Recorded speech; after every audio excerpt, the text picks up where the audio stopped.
Welcome, everyone. Thanks for joining us today. Those that join us live, welcome. We are live. This is season 3, episode 2.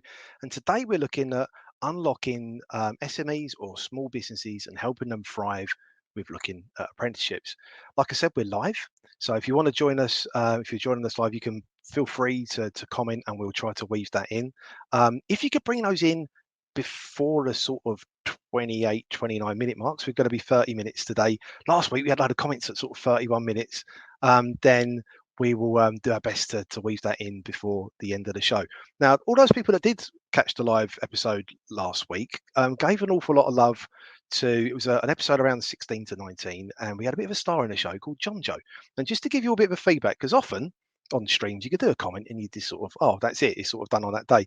John Joe had a week and a half. So not only his highlight obviously was being on the stream, he passed his test last week as well, his driving test, and also he's so encouraged by everyone saying around, yeah, you've got a real future in being an ambassador for apprenticeships. He's also started that route as well. So thank you everyone for really encouraging a young person. You've actually probably transformed their career, to be fair. So today is all around small business. Really dovetails in really well. Massive thing for me personally. FE News is a small business. We have 3 apprentices in the business, and this is actually really personal for me, really quite important. So we've got some really epic guests. I'm going to be joined by Suzanne again as the co-host, but we've got Anthony Impey and Anna Ambrose are going to be guests, but we'll be bringing those in just a bit. But I wanted maybe to set the scene a bit, because sometimes it helps to have a bit of a scene setter. There's been a lot of change in apprenticeships, quite recent as well, actually. So we've had the apprenticeship cap removed for small businesses. We've actually had our first increase in apprenticeship starts in small businesses for the first time in 5 years. Now that's like great, but it is nowhere near as much what we had pre-pandemic or pre-apprenticeship levy. And we've also had a few tweaks and changes to the off-the-job requirements, which is interesting. And I want talking to the audience and also our guests and hosts about that in a little bit. So I'm not here just all on my own. This is completely co-produced with our friends at NCFE and FE News. And my co-host is Suzanne Slater, who's the Director of Operations and Apprenticeships at FE News, NCFE, not FE News. And Suzanne, I wonder if you could come and join us in the studio. Hey, Suzanne, how are you? I'm good, thank you. How are you? Yeah, really good. I'm really looking forward to today's show. I think last week was really interesting to kick off, and I think this dovetails in beautifully, isn't it? You know, it's all around, you know, started 16 to 19 and looking at young people, and I think now looking at small businesses is really interesting. I wonder if I could kick it off by asking you a question, actually, Suzanne, because I know we're going to be sharing the questions out in a bit. Yeah. But there's been a lot of tweaks really to apprenticeships recently. How do you think these could potentially affect small business owners and their engagement with apprenticeships? Yeah, I think there's more change, and you know, continuous change. I think continues to confuse a lot of small businesses, and probably makes enhances the challenges of recruiting an apprentice. So, I mean, I don't think anyone will deny that the apprenticeship system's complex. You know, if you consider funding for large employers is different to funding for smaller employers, and there's probably some who fluctuate between the two. You know, we've got frameworks, standards, you know, mandatory qualifications, non-mandatory qualifications, or the option of, you know, no qualification whatsoever. You know, off the job, endpoint assessment, tracking competence, you know, all of these things are an absolute minefield for any employer, but specifically, you know, for an SME. And I think it is manageable if you have a HR or an L&D department, but if you're a small business, you know, with 1 or 2 people, and we see this across every sector, you know, from automotive to digital to hair and beauty, you know, small business owners don't have the time or the resource to to navigate through, you know, the apprenticeship system as it is, let alone any additional changes. So I think it's really gonna confuse them even, you know, further than they actually were.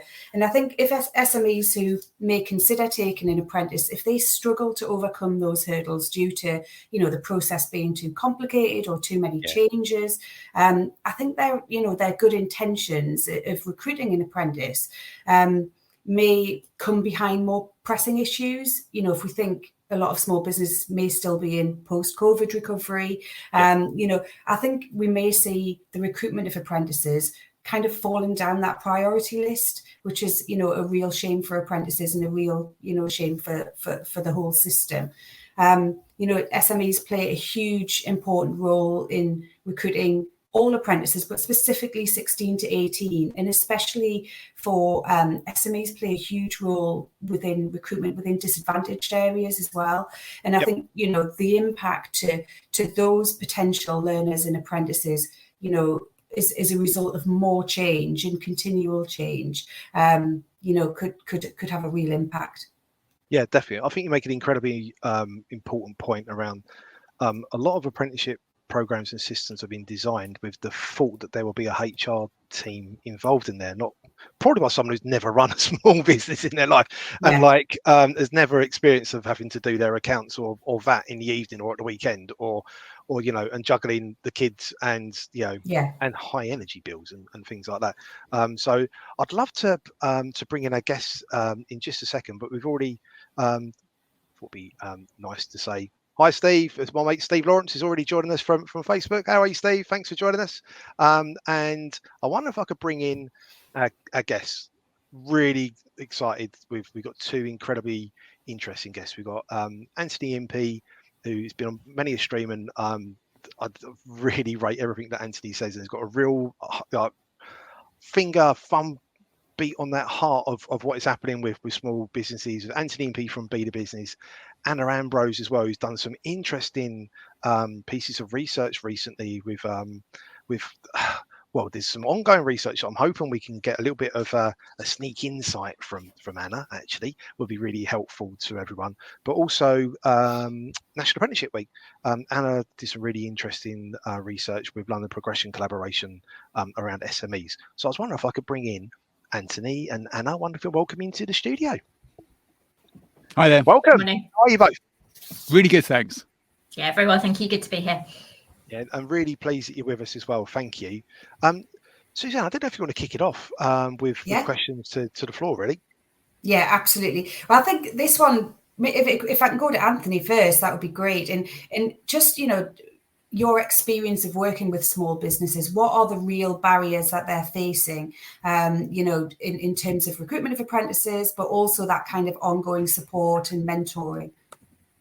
Well, really interesting. I was really interested in your comments just now, Suzanne, about the immense potential that the SME business or the SME businesses can offer, and you know, their critical role in making apprenticeships work. We know that small businesses employ more young people than their larger peers, and your comment about small businesses reaching into every corner of the country is really important. And let's not forget, you know, small businesses are really rooted in their local communities. So, you know, they are great recruiters of young people in their localities. So, you know, getting this right is really important. And there are several barriers.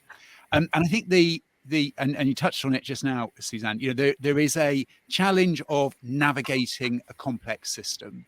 Yep. And I think the first point I want to make is a complex system by itself is not a bad thing. And in fact, I would argue that we need to have a complex skills system because we have a complex economy. We have lots of small businesses in every corner of the economy. We have real, you know, our expertise, not just nationally, but internationally, is based on the specialization of some of our key industries and the small businesses in them. So we probably need to have a complex skill system to support that.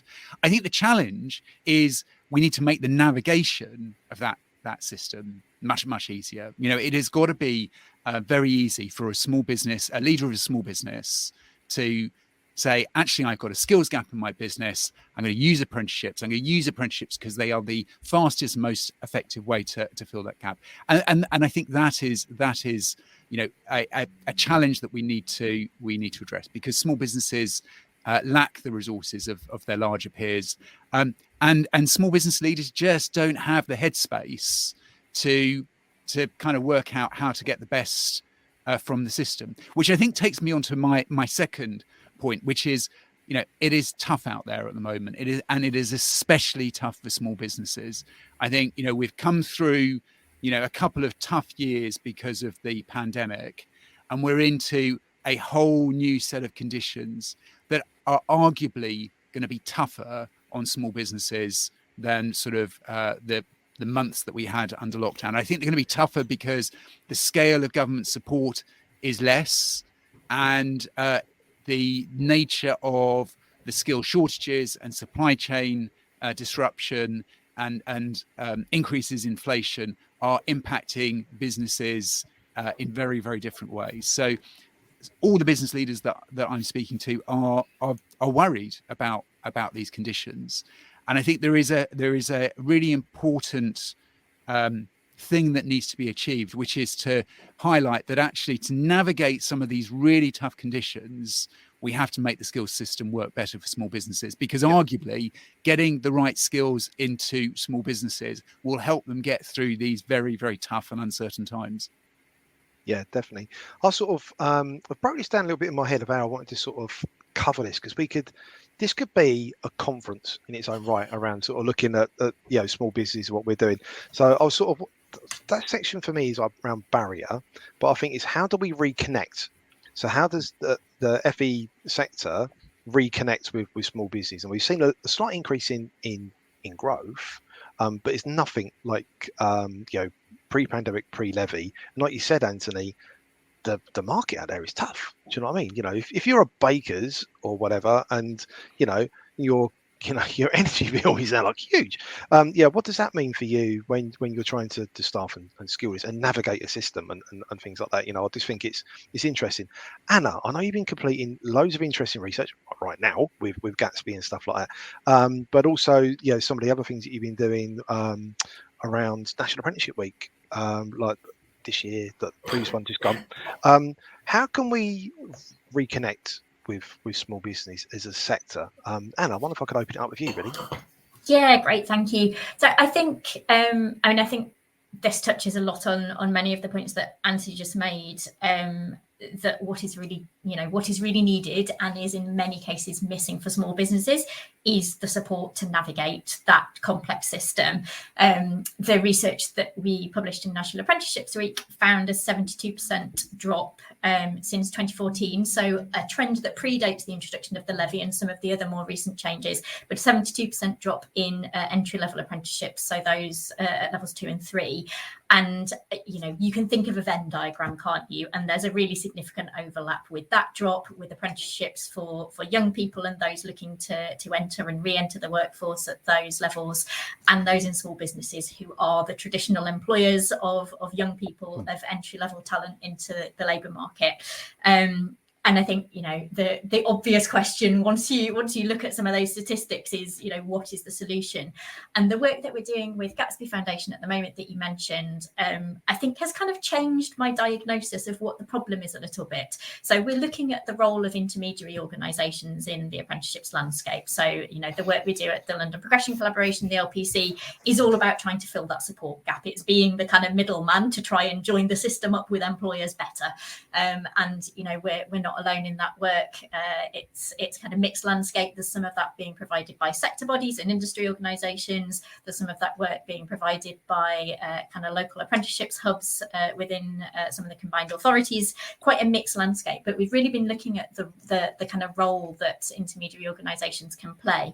And what's been really interesting is doing some international comparisons of that, where we found that actually a lot of these apprenticeship systems, which we hold up as the kind of exemplars of really great practice, whether it's, you know, kind of the German system, etc., etc. In almost all those systems, there is a role for this kind of intermediary support. And I think that's kind of changed my diagnosis, that actually, as Anthony said, the problem is not the complexity. There's a kind of trade-off, isn't there, between a high quality system, which inevitably has complexity attached to it.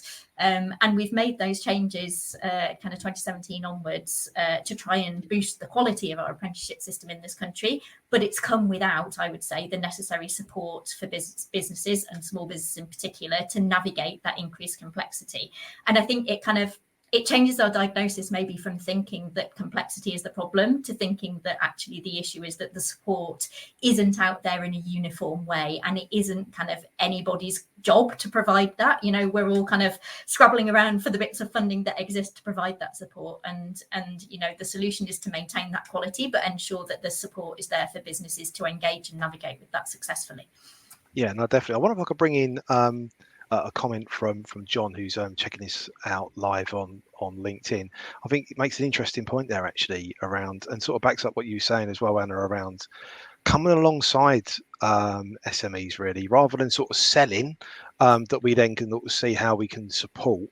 And I think it maybe even raises another question from that actually, of the sector is incentivised through the apprenticeship levy to go for large employers and to bulk sell to large employers. So, you know, to do mass sign-ups of, I don't know, what, 20, 30, 50, 100 apprentices, instead of doing an individual single apprenticeship with a small business who may need a bit of educating on that. But I just thought that was an interesting point from John. Anthony, anything you wanted to add around sort of Anna's points, John's points around intermediaries and how to support small businesses navigate really? Yeah, I mean, the points that Anna's made are absolutely on the nail. You know, small businesses operate in across sort of various trusted networks, and that might be their local Federation of Small Business group, it might be through local chambers, it might be through sort of a breakfast networking group.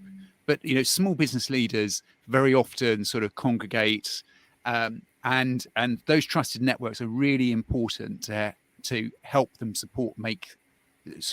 help them and support them make the decisions they do in their businesses.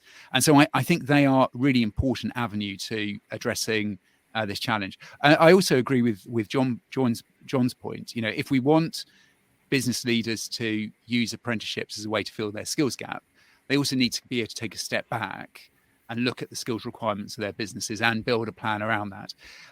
But the challenge, you know, the practical challenge of that is that even before the pandemic, the small business leaders that I know were, you know, putting in, you know, 6-7 days a week. They were working, you know, 12 plus hours a day.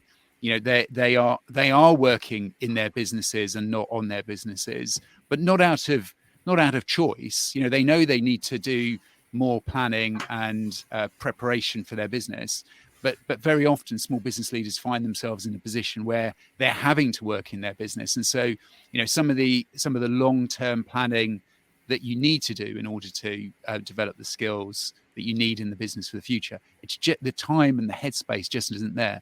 And so there definitely is a role for colleges and training providers to help sort of lift some of that burden. And, you know, maybe there is something that needs to be done that creates sort of more incentive for training providers to support in that activity, because as you say, Gavin, you know, if the incentives are there to sell 100 units of apprenticeship to one customer as opposed to sell 1 unit to 100 customers, everybody's going to do the former. Yeah, no, definitely. And I think it's interesting. It's like the term, only the rich can afford to economize, isn't it? And it's like for SME, like small business owners, the main thing that they don't have is time. And I think it's just interesting of this, like how can we equip people with time? I think it's a really, really, really interesting point there actually, because, you know, if you're firefighting but you're trying to plan, you're trying to drive things forward, how do you sort of deliver that really? I've got a comment literally just come in from Paul. I wonder if I could bring this in. So Paul also has brought this in from LinkedIn, watching us live. Hi Paul. So he's saying language is important for SMEs, like barriers, complexity. Yeah, good point, Paul. You know, I think it's really, really interesting. And I think it's incredibly important we don't talk down to them. I've many a time, me being a small business owner, I've had to explain to people, hang on a minute, do you know what I mean? Do you know what we do? And then sort of explain that to people in a different way. And then it's like, oh, okay, I'll get a bit of an insight as to what you're about. I 100% agree, Paul. And I think it's also backing up what John said. How do we come alongside small business owners to support? Because they're the engine for our economy, and a lot of innovation is coming out of the small businesses. And I think if you talk to any large employer, they only wish that they could have the same amount of innovation that comes out of a small business and the way that they can multitask and lead teams and be able to put that into a large business. So I 100% agree with that, Paul. Suzanne, I know you wanted to ask a bunch of stuff around disadvantaged areas, because I think it's an interesting thing around that everyday economy. It isn't this sort of apprenticeships for trades or digital or green skills. It's like, how do we also bring that in for competencies, but also regions as well? Yeah, I think that's a really important point. I think, considering disadvantaged areas, but also it was something we touched on last week is about rural areas as well, and SMEs are key to, supporting those areas. And I guess it's just asking the panel, what impact to SMEs have in creating apprenticeship opportunities for disadvantaged or rural areas? And again, what are the challenges that SMEs are going to face in terms of recruiting apprentices in those areas? So, Anna, I don't know if you want to, want to kick off. Very happy to come in. And I think you touched on it earlier on.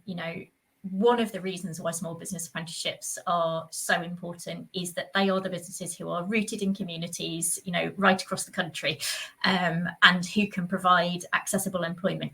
We know that for people on low incomes, for young people, the barriers of accessing work, perhaps in the nearest major conurbation, around transport costs, for example. There are multiple barriers that get in people's way of being able to access those opportunities, perhaps with larger kind of household name employers. And so it is those high quality opportunities within communities that can get people into work, give people those first progression opportunities to really believe what's possible to achieve in their careers and kind of give them that foot on the ladder, or give people opportunities to get back into work after taking a career break, or give people opportunities to kind of change route in their career, that are so important. And I think, if you listen to a lot of kind of political statements around apprenticeships policy, what we hear all the time is around green skills and digital skills. And yes, those are crucially important. And, similarly, the opening up of non-traditional university routes into the professions, which, are allowing kind of wider representation of disadvantaged groups in the professions, vitally important. But I think what we risk missing there, you mentioned the kind of everyday economy terminology, what we miss is the sectors which are rooted in communities, which are, not just vital for employment, but frankly vital for all of us to kind of function in society. So social care, early years care, hospitality, which makes somewhere a thriving and lovely place to live, all those things which are really important sectors who are really struggling for skills and to recruit people at the moment. And I think, it's mixed up with lots of things about what constitutes kind of high quality work, lots of kind of judgments about particular sectors and what's prestigious and what's not. But I think apprenticeships offer such an important opportunity to give people those quality routes into work in sectors where their skills are so very desperately needed, but also to play a role in improving the quality of work in those sectors. Apprenticeships aren't going to do that on their own, but I think they do have a really important role to play. And I think, we also need to think, when we're talking about green skills and digital skills, that we're not just talking about people, working solely with that focus, but actually, green skills and digital skills have to form a part of every apprenticeship standard. So, doing observations no longer on a piece of paper, but on an app that families can access in early years or in social care, for example. Sustainability in hospitality is really important. So, I think when we hear some of those policy statements, we need to think more expansively about actually what does that mean in a local community in the north, on the northeast coast, or in Blackpool. What do those things really mean for people in those communities? I really agree with what you just said there. I mean, I agree with everything you say, Anna, but especially what you just said, because I think it is about how do you embed some of these fundamental skills in the same way that we have embedded English and maths. So, there's a general consensus that English and maths are important. I'm not going to go down the GCSE route of whether you have to have GCSE maths or English, but there's a general understanding that all jobs require, those essential skills. And maybe we need to think in the same way regarding green skills and digital, that actually they are, a fundamental building block. And let's not make them like something separate or a sort of a bolt-on, but just one of these kind of foundational skills that if we are going to be competitive in a global economy, if we're going to be competitive full stop, we need to, these things need to be hardwired into the core of the in the system. I think the other thing is, apprenticeships play such an important role in driving social mobility, and small businesses have the key part to play because they just sit in every part of the country. Going back to your opening comments, Suzanne, that spread of small businesses from one end of the country to another mean that we can address sort of geographic inequality and social mobility in ways that you can't do any other way. So, small businesses are the key to achieving this. Yeah, 100%. And I think it's interesting as well. There's been some reports come out last week. Lightcast brought out a really interesting report on AI and how it's used across many, many different. I mean, we've had AI at FE News for 7 years now. And there was a report out today, NFE are looking around artificial intelligence as well. On my date night last week with my wife, Kelly, we was talking about AI and Agile. Do you know what I mean? So I'm in media and creative. Great She's date night. It's date night. I mean, how did I get so geeky? Do you know what I mean? Anthony, every date night with me is always a great night. But it was, it's just interesting that is across everything. Green skills are going to be across every sector. AI is it isn't like huge, enormous sort of robots walking about with Elon Musk. It's many different things really. I want to bring in James as well, and he's got an interesting point around looking at the future around Gen Z and encouraging industries which are struggling. I think also an equally interesting point is that we're seeing more and more from Office for National Statistics around this week was around looking at the increase in people that got a long-term illness. So that'll be returners to work when they're sort of on the road to recovery, but also apprenticeships are for everyone. So I think also we've got that people that particularly at the cost of living, which we'll be covering quite soon on a live stream, is around what does that mean for not just for young people but for everyone if they're going to be re-looking at coming back into the place of work.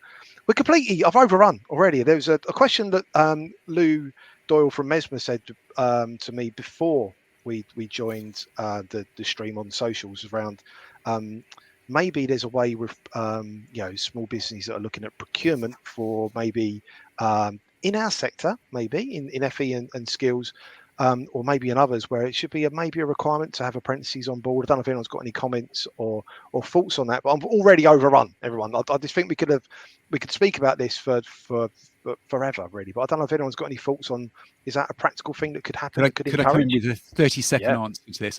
I don't especially like that idea.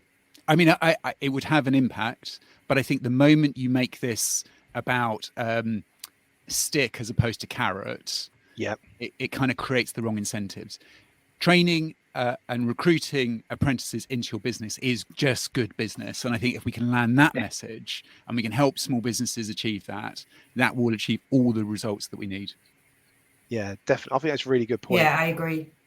I think it's about, there's got to be a need there. There's got to be an opportunity there for a young person. And we don't want to encourage, any sort of, bad practice or, for any apprentices to have a bad experience as well, because, they're having to take an opportunity. Yeah. And I would say, the small businesses we work with want to do great things. They, they are looking to do the right thing, not just for their business, but also in so many cases for their local community. And actually what's needed is the help to enable them to do that. Yeah, no, that's really, really cool. I'm going to wrap it up. So thank you everyone for joining us today, joining us live. If you want to catch up, I hope you enjoyed this session as well. really cool insights, around what does that mean for local, regional economies? What does it mean for, maybe thinking around how we can come alongside SMEs rather than seeing it as like, a sale. How can you be more consultative with how we support? And what is the role of helping people navigate? I think that's just really interesting, and hopefully the powers that be are checking this out and coming at this from a different angle, really, and can see it from there. We're going to be taking a bit of a gap of 2 weeks. Next week I'm going to be at the Fab conference, so I hope for anyone who sees you there, say hi. Then we're going to take a little bit of a time out for half term. Really interesting show is going to be coming back actually on the 3rd of November, 10 a.m. It's going to be the cost of living crisis in apprenticeships. I think that's something that's not often talked about, but we're going to be doing a little bit of work with our friends at NCFE around raising awareness around this and what does it mean.